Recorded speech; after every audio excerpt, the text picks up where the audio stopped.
भाई thank you. साहब, अभी की जो सिचुएशन है, సోదరా, ఇప్పుడున్న పరిస్థితి ఏదైతే ఉందో అది కొత్తదేమీ కాదు.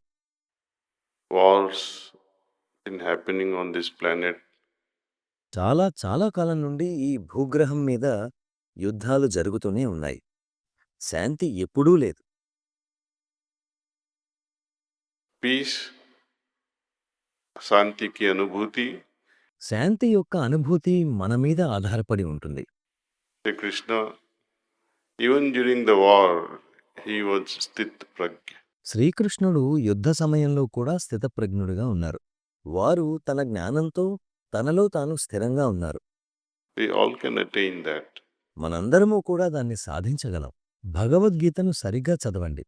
వారు ఒక చిన్న విషయాన్ని నొక్కి వక్కాణించారు. Every religions, be it Hinduism, Christianity, Judaism, Buddhism, ప్రతి మతం, హిందుత్వం, క్రైస్తవం, జుడాయిజం, బౌద్ధమతం, ఇస్లాం, ఇలా ఏ మతమైనా ఒక ప్రాథమిక సూత్రం మీద దృష్టి సారిస్తాయి. అది మీ హృదయంలో ప్రేమ, శాంతి, ఇవి రెండూ సరైన అవగాహన వల్ల వృద్ధి చెందుతాయి. సరైన అవగాహన లేకుండా ప్రేమ, శాంతిలను మీరు పొందలేరు.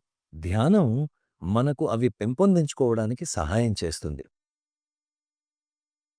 మీరు యుద్ధ పరిస్థితిని గురించి ఆలోచించినప్పుడు శ్రీకృష్ణ భగవానుడు యుద్ధాన్ని నివారించగలిగారా? ఆపలేకపోయారు.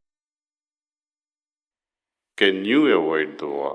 మీరు యుద్ధాన్ని నివారించగలరా? ప్రధానమంత్రి మోడీ గారు యుద్ధాన్ని నివారించగలరా? ఎవరూ ఆపలేరు. పరిస్థితిని అంగీకరించండి. అప్పుడు శాంతి లభిస్తుంది. మీ పని మీరు చెయ్యండి. మీ పనేంటి? నా పనేంటి? ప్రతి ఒక్కరి పని ఏమిటి? దానికి మనం నిబద్ధులమై ఉండాలి. నేను ఉపాధ్యాయుడినైతే నేను నా వృత్తిని సాధ్యమైనంత ఉత్తమంగా నిర్వహించగలగాలి. అది నా స్వధర్మం. If I'm a student, let me put all my energies నేను విద్యార్థిని అయితే నా శక్తిని అంతా కొత్త విషయాలు నేర్చుకోవడానికి ఉపయోగించి ఉత్తమ మానవునిగా తయారవ్వాలి. నేను నిన్న ఎలా ఉన్నాను అలా ఈరోజు ఉండను. రేపు, ఎల్లుండి ఇంకా మెరుగవగలను. మనం ఒక పథాన్ని ఏర్పరచుకోవాలి. నేను నా మీద మాత్రమే పనిచేయగలను. మీరు వివాహితులే కదా? మీ భార్య మీ పక్కనే ఉందా? ఆమె అంతా వింటూనే ఉంది కదా? వారిని మనం మార్చలేకపోతున్నాం. మరి ఇజ్రాయెల్ లేదా పాలస్తీనాలో యుద్ధం జరుగుతోంది. మీరు వారినెలా ఉద్ధరించగలరు?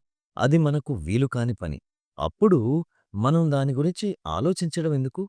కేవలం భగవంతునితో అందరిలో సద్బుద్ధి కలగాలని, శాంతి నెలకొనాలని ప్రార్థించండి. మీరు శాంతంగా ఉండండి. మనం మన పరిమితులను తెలుసుకోవాలి.